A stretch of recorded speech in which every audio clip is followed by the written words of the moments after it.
सभी किसान भाइयों का स्वागत है एक और नई वीडियो में। तो किसान भाइयों, आज मैं इस वीडियो में आपको बताऊंगा, बहुत से किसान भाइयों का कमेंट आया कि आप बेसल डोज के बारे में बताओ, बेसल डोज के बारे में बताओ, या जो भी हम फर्टिलाइजर डालते हैं स्टार्टिंग से एंड तक उसके बारे में पूरी जानकारी पे एक वीडियो बनाओ।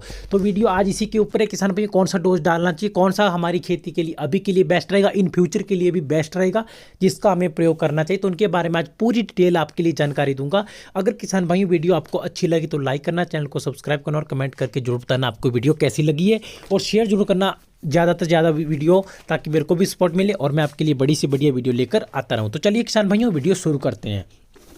तो सबसे पहले तो बात करते हैं किसान भाइयों कि आप किसी भी मौसम में जब भी टमाटर की खेती करते हो तो बेसल डोज का मतलब होता है प्रारंभिक खाद, ठीक है, जो कि जिस फर्टिलाइजर को हम पौधे लगाने से पहले अपनी मिट्टी में डालते हैं, खाद या पोषक तत्व या फर्टिलाइजर, उसको बोलते हैं बेसल डोज। मतलब कौन से हम तरीके या फर्टिलाइजर को अपनाते हैं जो हम खेती के लिए पहले से डालते हैं कि हमारी खेती, जैसे हम पौधों को खेत में लगाएं तो हमारी खेती जो है बढ़िया हो।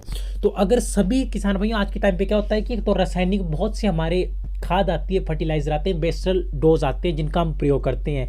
आप सभी को पता है कि तरह तरह की आजकल खादें आती है, लेकिन अगर मैं अपने अकॉर्डिंग बताऊं किसान भाइयों, और एक आपकी सफल खेती और एक बढ़िया विदाउट रासायनिक और बिना किसी हानिकारक के कारण आपको अगर बताऊं, तो सबसे पहले नंबर पे जो बेसल डोज सबसे बेस्ट है वो होता है किसान भाई हमारा गोबर खाद, ठीक है। जो हमारा कंपोस्ट तैयार होता है, जो पशुओं के हम गोबर होता है गाय भैंस का, जिसको हम सड़कर वो ब्लैक कलर का हो जाता है बिल्कुल, और उसकी क्या होती है पोषक तत्व खाद बन जाती है, ठीक है।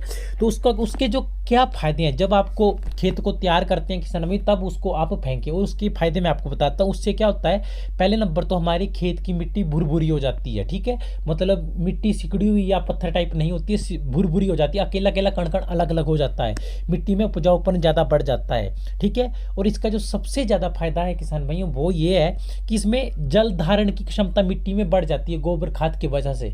जिस खेत में आप गोबर खाद डालोगे, आप देखना उस खेत में पानी लगाने की क्षमता, अगर दूसरे खेत जिसमें बिना खाद डाली है गोबर खाद कंपेयर करोगे, तो जिसमें गोबर खाद डाली उसमें जल धारण क्षमता ज़्यादा होगी। और किसान भाइयों क्या होता है कि जो हम गोबर खाद फर्टिलाइज़र डालते हैं, ठीक है, इससे क्या होता है किसान भाइयों की जो पर्याप्त मात्रा में क्या होता है, एक नाइट्रोजन हो गया, फास्फोरस हो गया, पोटास हो गया, और जितने भी हमारे पोषक तत्व होते हैं पौधे की ग्रोथ के लिए या हमारी किसी भी फसल की ग्रोथ के लिए, वो इसमें पर्याप्त मात्रा में मिल पाते हैं, ठीक है। जो गोबर खाद होती है इससे क्या होता है कि एक तो हमारे मिट्टी का पीएच मान अपसेट होता है या डाउन होता है या अप होता है, तो उसको वो बैलेंस कर देती है। गोबर खाद किसान में बहुत ही ज़्यादा उपजाऊ होती है अगर आप इसको अच्छे तरीके से उपयोग करो, ठीक है। ज़्यादा से ज़्यादा उपयोग इसका प्रयोग। दूसरे नंबर पर वर्मी कंपोस्ट, वही गोबर खाद ही आ गया किसान भाई, जो कि हमारा केंचुओं के द्वारा तैयार किया जाता है, ठीक है। इसका भी आपको पता है वर्मी कंपोस्ट की आजकल खेती भी की जाती है, आपको कुछ 10-15 या 50-100 रुपए किलो के हिसाब से मिल जाएगी। तो अब इसका ज़्यादा से ज़्यादा प्रयोग करें, जो कि बहुत ही बेस्ट फर्टिलाइजर माना जाता है, ठीक है किसान भाइयों। और किसान भाई जो मैंने बताया कि बहुत से किसान भाई बोलते हैं कि जो बेसल डोज में इसमें कौन से फर्टिलाइज़र डालने चाहिए, ठीक है, न्यूट्रिशन डालने चाहिए, तो इनका प्रयोग करना चाहिए आपको, ठीक है। तो किसान भाई इसके बाद बात करते हैं जो रासायनिक हमारे जो फर्टिलाइज़र न्यूट्रिएंट्स आते हैं, ठीक है। तो आपको पता है डीएपी हो गया हमारा, आप सभी किसान भाई नॉर्मली जानते हैं, उसका प्रयोग ज़्यादा से ज़्यादा आज के टाइम पे किया जाता है। हमारा एमओपी हो गया, ठीक है, म्यूरेट ऑफ पोटाश, ठीक है, इस हमारे न्यूट्रिएंट्स का भी प्रयोग किया जाता है।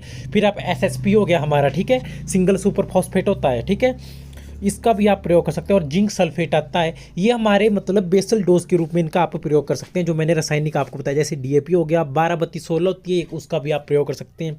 जिंक सल्फेट हो गया, फॉस्फोरस हो गया, बोरोन आती है, बोरोन का आप सभी ने नाम सुना होगा, जिसका की प्रयोग हम फलों के साइज बढ़ाने के लिए करते हैं। जब हमारी खेती तैयार हो जाती है या तैयार होने लगती है, ठीक है, या ग्रोथ हमारी रुकती है, तो हम बोरोन खाद का प्रयोग करते हैं।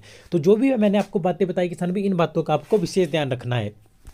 तो जैसे कि बेसल डोज में किसान भैया आप इन सभी स्प्रे का प्रयोग करें। और बेसल डोज के रूप में किसान भैया मैं आपको बताना चाहता हूँ, जिन क्षेत्रों में मॉइस्चर ज़्यादा रहता है या नमीपन ज़्यादा रहता है, एक बेसल डोज की तरह से आप उसके लिए क्या प्रयोग कर सकते हैं, आपको प्रयोग करना है जहाँ पे नमीपन ज़्यादा रहती है, आपको करनी है बायर कंपनी की मेडिसिन आती है, उसका नाम है वेलम प्राइम, ठीक है।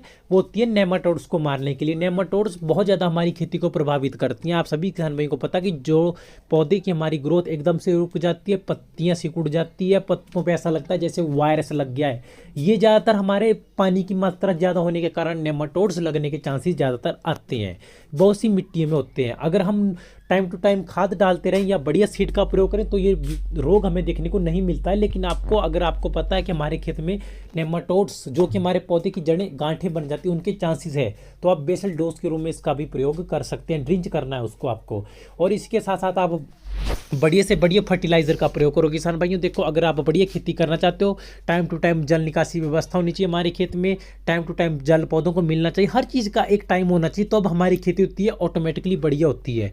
रही बेसल डोज की बात किसान भाइयों, आप सीधा खेत की जुताई कीजिए और उसके बाद उसमें पर्याप्त मात्रा में धूप लगनी चाहिए।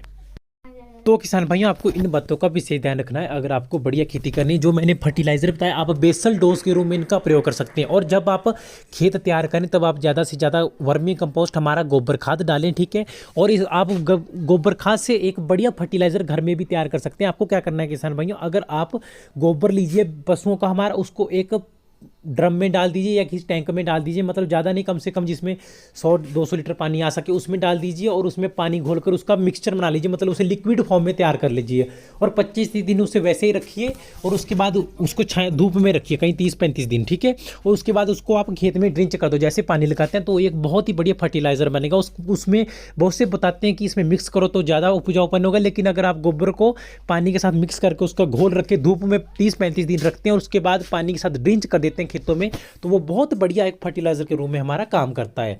और जैसे 12-32-16 होगी, बोरोन खाद आ गई, हमारी बोल्ट खाद आ गई, बहुत सी ऐसे हमारे फर्टिलाइजर आते हैं जिनका आप टमाटर की खेती के लिए प्रयोग कर सकते हैं। लेकिन यूरिया होगी जैसे और भी होगी, ये हमारी खेती के लिए बहुत ज़्यादा हानिकारक है किसान भाइयों। डे बाय डे हमारी मिट्टी का उपजाऊपन है इनकी वजह से जीरो हो रहा है।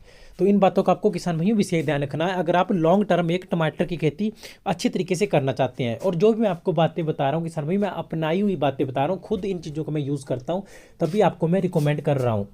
अदरवाइज ऐसा नहीं है कि मैं आपको गोबर खाद हर वीडियो में रिकमेंड कर रहा हूँ और खुद किसी और का, क्योंकि किसान भाई पता क्या है, आप सभी किसान भाई को पता है कि आज के टाइम पे एक तो गर्मी का टेम्परेचर भी हमारा बहुत ज़्यादा हाई रहता है, जिस कारण क्या होता है कि मिट्टी में जितनी भी हमारे जल की क्षमता होती है, जल की मात्रा होती है, वो हमारे सूरज से उड़ जाती है, सूरज चूस लेता है, ठीक है। तो इन बातों का आपको विशेष ध्यान रखना। जितनी ज़्यादा गोबर खाद डालोगे, जल को ग्रहण करने की क्षमता होगी मिट्टी की, अपने आप में रखने की जो क्षमता होगी वो बढ़ जाती है गोबर खाद से। बहुत से बातों का विशेष ध्यान रखना है किसान भाइयों।